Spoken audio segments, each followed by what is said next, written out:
Good morning. You may be seated. I'm going to give everybody a chance at winning some all pink Starburst, because why wouldn't you want all pink if the option existed? So what we'll do is I'm going to think of like 5 or 6 things that we talked about from the week, some of those fun object lessons that we do so that we can tie ideas to learning. So maybe a long time from now we remember the idea because of the object that we used. And then I'm going to call on some of you to see if you can teach it back, if you can, like in 5 seconds, kind of give the big idea of what that meant. So grab one person next to you without talking. That's going to be your thinking partner. And take about 8 seconds. Can you remember the significance of the straw going through the potato? The straw going through the potato, what does that remind us of? Take 8 seconds with your thinking partner.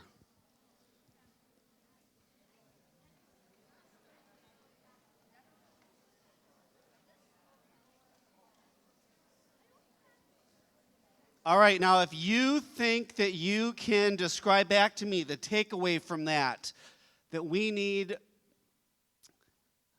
to remember. I saw this hand go up first with the white t-shirt. Give it your best shot.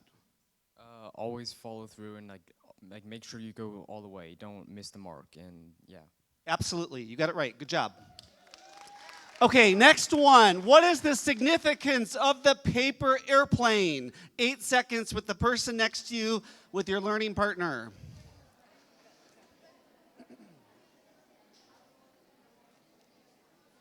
All right, if you think you've got it, keep your hand up. Let's see, we'll go right here. That no matter how things are, you can always do something a different way. And different is good. Different is good. We're God's workmanship. Great job. Okay, the next one. What is the significance of the popsicle? The popsicle. And that's my favorite one, so you better be able to describe it really good. Really good. Let's see. I'm going to go way over here.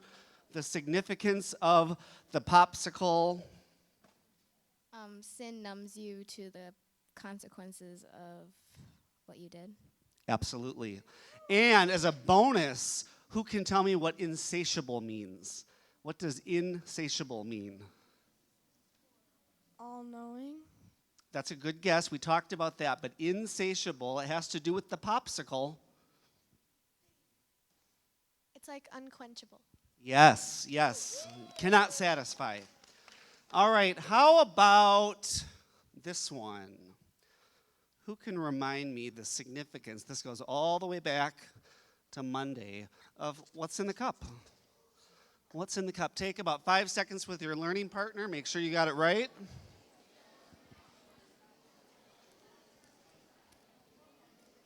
Okay, I'm going to go this way.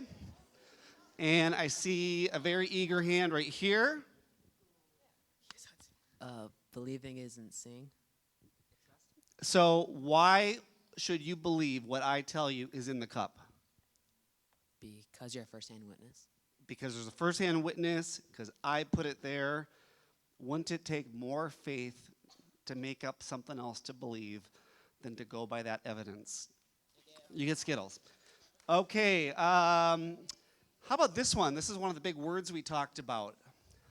With your learning partner, the big word, omnipotent. Omnipotent. And I'm not talking about omnipresent, and I'm not talking about omniscient. Omnipotent. Right here. All-knowing? That's a good guess, but that's not omnipotent. Think of the word potent. Omnipotent. All powerful. All powerful. You got that right. And I got one more. One more. You're going to have to, I got 2 more. Okay, the broomstick. When the person was up here holding the broom, looking at the blue and looking at the bristles, what's the significance of the broomstick? You need to look up to God to balance yourself. Absolutely, it's the vertical life, not the horizontal life. We look to the person, we look to God who can actually do something about it.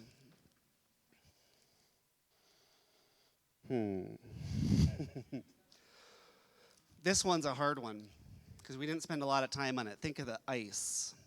I was throwing the ice. I was trying to hit that really skinny object, but I was missing. What does that remind you of? Right over here. It like gives you something to do and not just sit there and do nothing. Well, it did give me something to do at Dairy Queen, but I want it to be an object lesson that helps you remember what's the significance. I was throwing this and I was missing. I kept missing. What does that define? Missing the mark. Missing the mark. That's a definition of sin. You guys, it kind of sounds like you've been paying attention this week. That really makes me happy. To start off, I want a cabin counselor who is up for a feat of strength. A feat of strength. Let's see. How about the one from Florida? The one from Florida. Okay, and now I want, come on up. Okay, feat of strength. Feat of strength. Are you down for feat of strength? Yeah.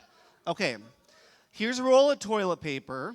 This is not the one I brought, I bring my own, but it's still in the wrapper so you can tell I haven't tampered with it. Open that up, and then here's your instructions so far. Take what you need. So go ahead, take as much as you need. We're about to do a feat of strength. Play along, you guys take as much as you need.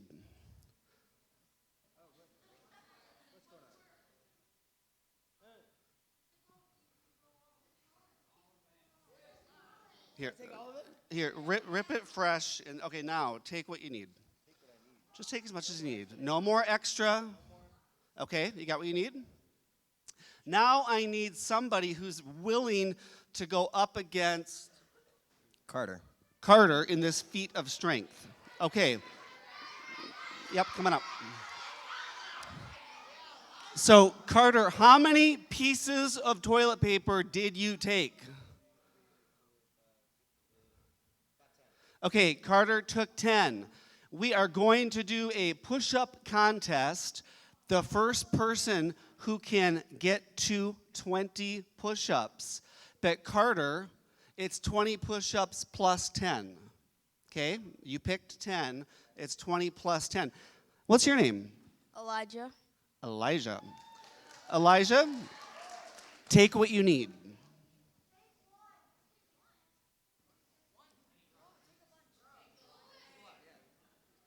Okay, how many you got?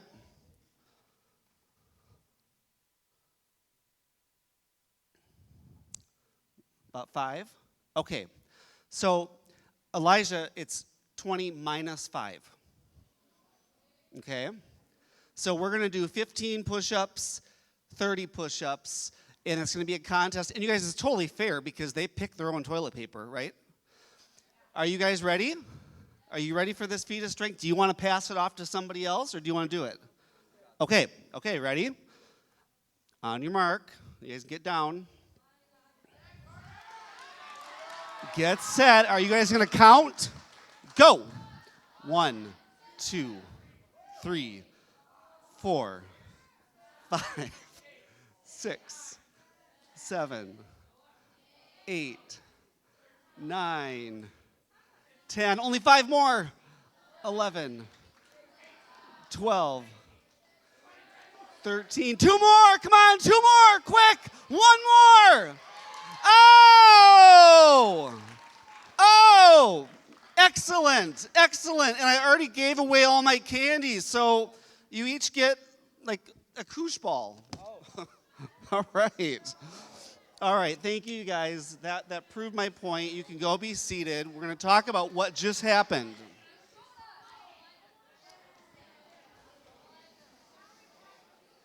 Was that game rigged?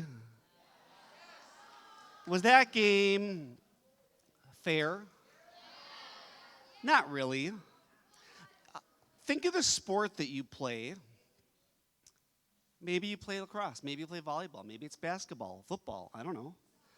What if the other team was playing by different rules? What if during free time today you guys went out to play a game, but everyone just made up their own rules? What if we were playing basketball in here with these nets down, and you pass me the ball, and I just chuck it up into the balcony, and I go, oh, I won!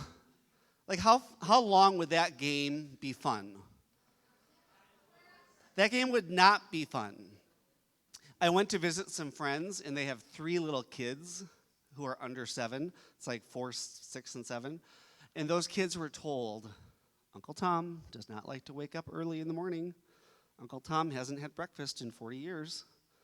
Do not wake up Uncle Tom. And every single morning, they woke me up. Every single morning, they took turns every single morning. One would come in at like 3 hours before I wake up, and I would feel this wet finger in my ear. Are you awake? Are you awake?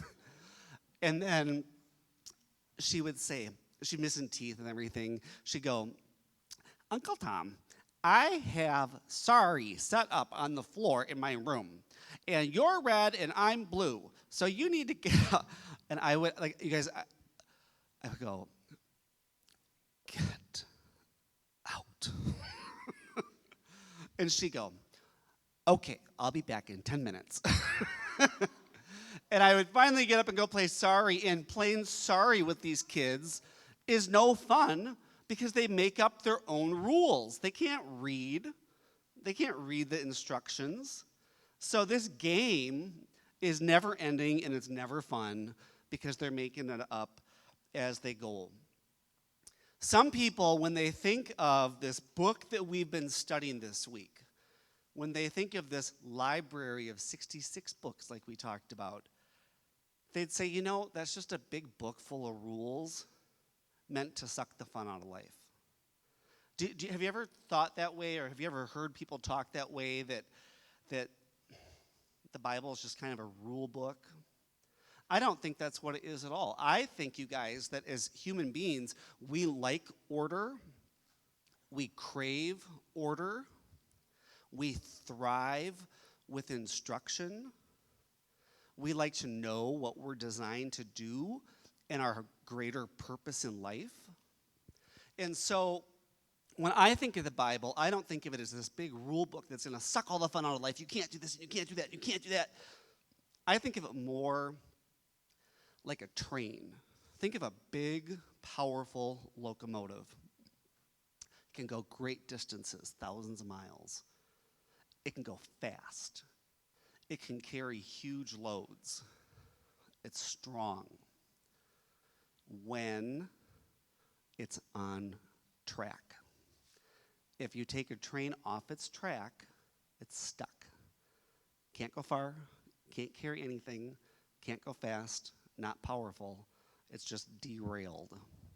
And so the Bible, it's like our rails. It's that thing that God gave us so that we would know him and we would know ourselves, and we'd have those rails so we can be strong and we can go far and we can have that best life that he's designed for us, and that we can have relationship with him. So that's number one. We're looking at the Bible differently than just a rule book. But think about last night what we talked about, and yesterday morning. If no sin is harder for God to forgive than another sin, and if this one wicked person could live their whole life and at the very, very end come to faith in God and they get to go to heaven, but then this other person has made sacrifices and been obedient and they go to heaven too, that doesn't seem fair. So why do I have to follow the rules? Why do I need to obey if I'm saved? Have you ever thought about that? Or maybe I want to have fun now, and I'll get serious when I'm 20. I want to have fun now. I'm going to get serious after college. I want to have fun now. I'm going to get serious when I have kids. Why is that a lie from the pit of hell, from the enemy who hates you, who wants to devour you? I'm going to give you 3 suggestions, what I think, why that would be wrong thinking. Number 1, if you're taking notes, actually, let's open to Romans chapter 12. It's about 80% to the back of your Bible. It's in the New Testament. It's written by Paul. He wrote this about 50 years after Jesus. Romans 12.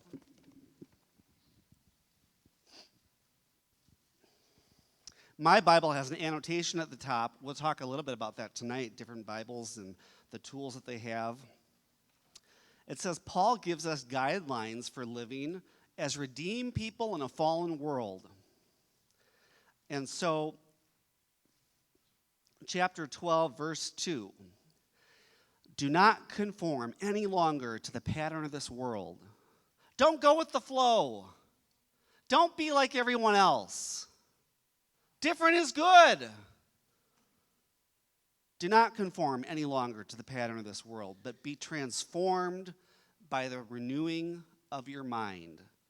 It's saying, don't do that, do this instead.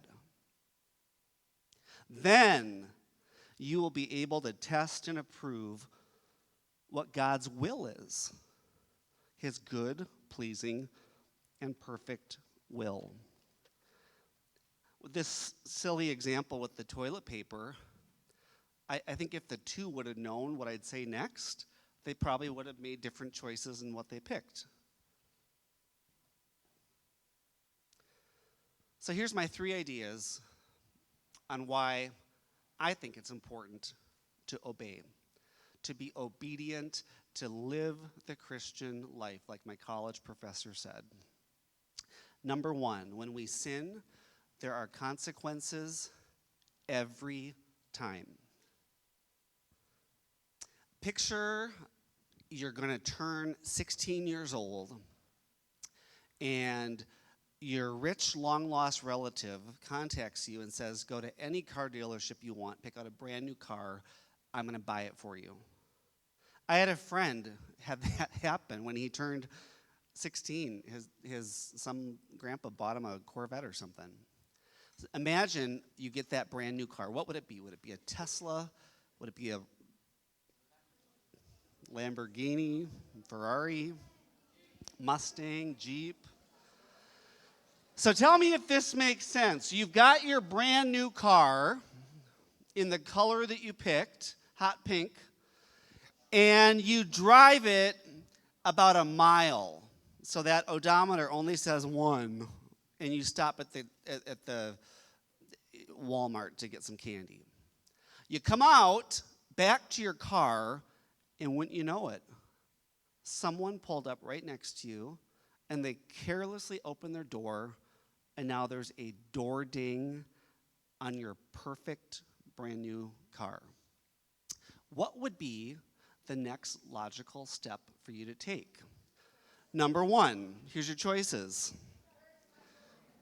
You take a hammer and you bash in the windshield and you bash in all the windows and you bash in the doors because the car has a scratch, it's ruined. So you just bash it all in. That's option 1. Option 2, you douse it with gasoline, you light it on fire.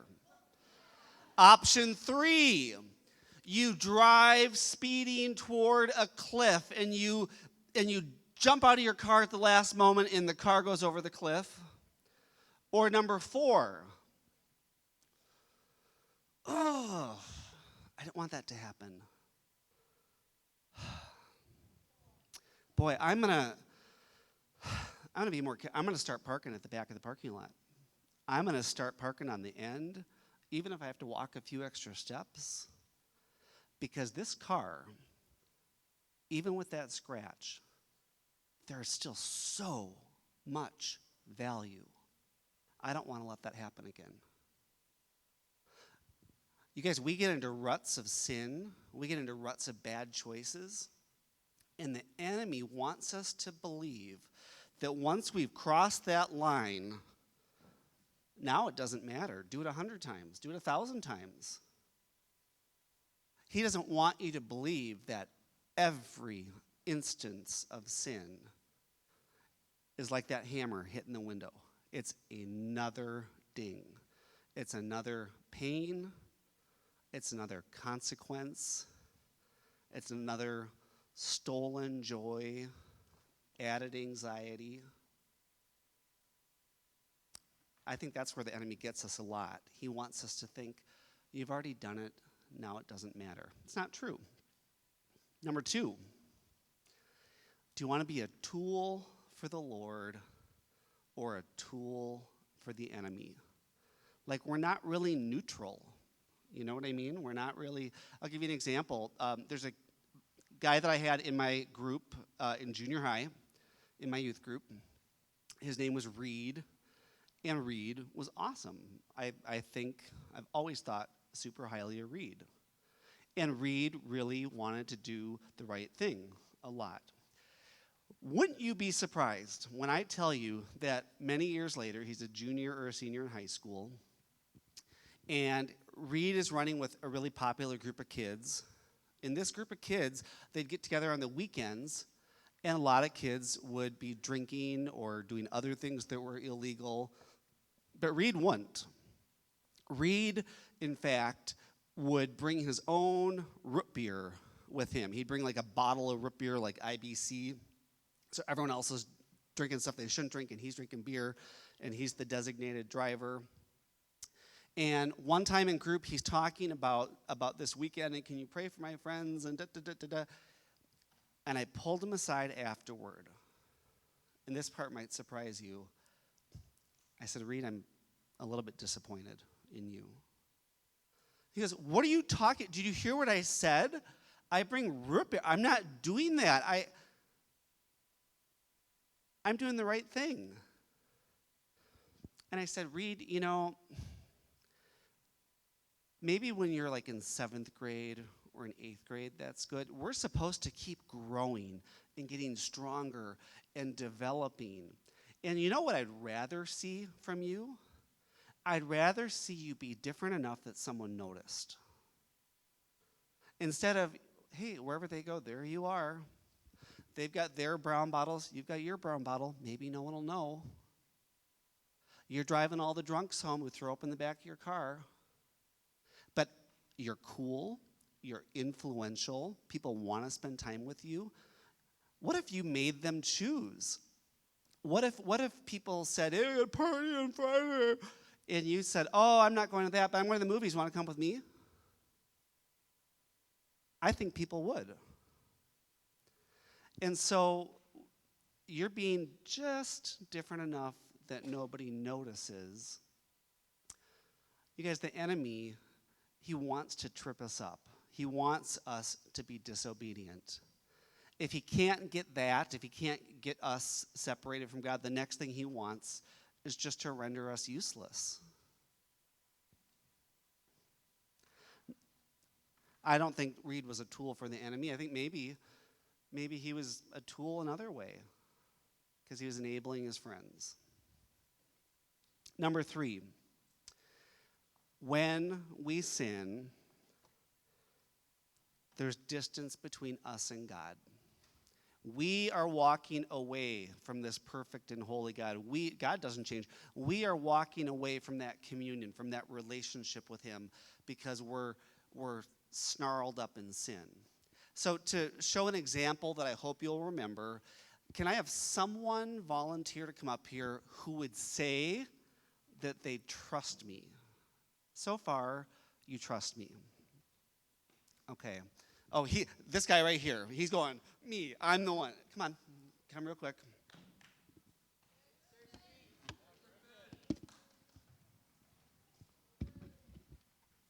All right, what's your name? Griffin. Griffin, what grade are you in? I'm going to 8th. Going into 8th. Griffin, I'm going to have you put a blindfold on, okay?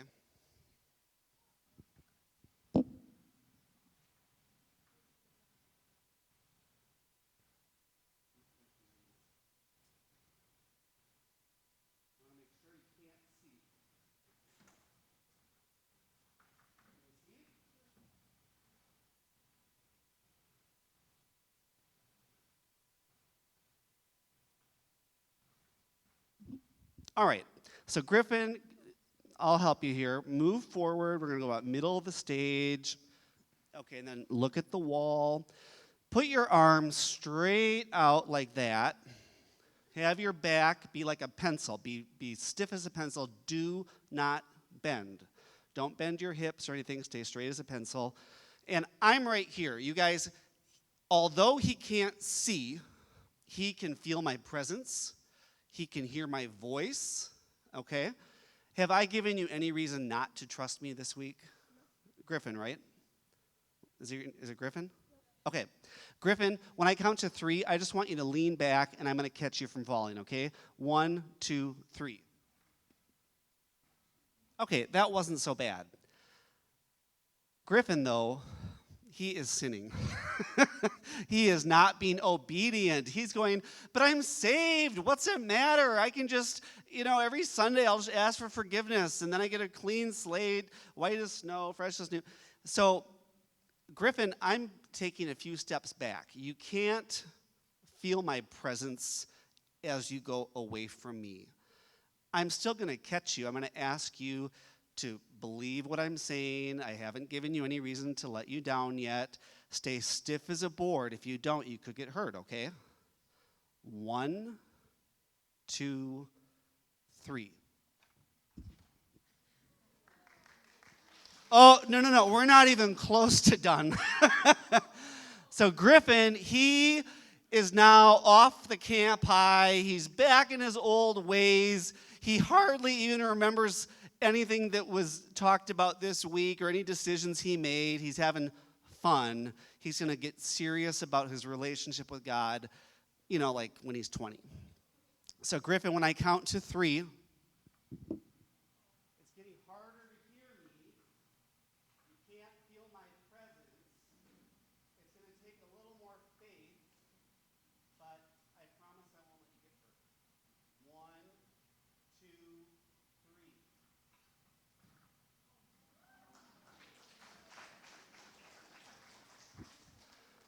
that Griffin doesn't want it to be that easy. So Griffin keeps on saying, I'm just going to live the life I want to live. I'll get serious about God when it's later. And it's not a big deal because I'm just doing stuff that everybody else does. And Griffin, it's so hard to hear my voice. Because I'm further away than you've ever felt. You can't feel my presence. It makes faith a lot harder. Arms at your side, up in the air. Keep your back stiff as a board. If you don't do it the way I'm saying, you might get hurt. On the count of 3, I want you to fall back. And I want you to trust me. 1, 2, 3. All right, he really did.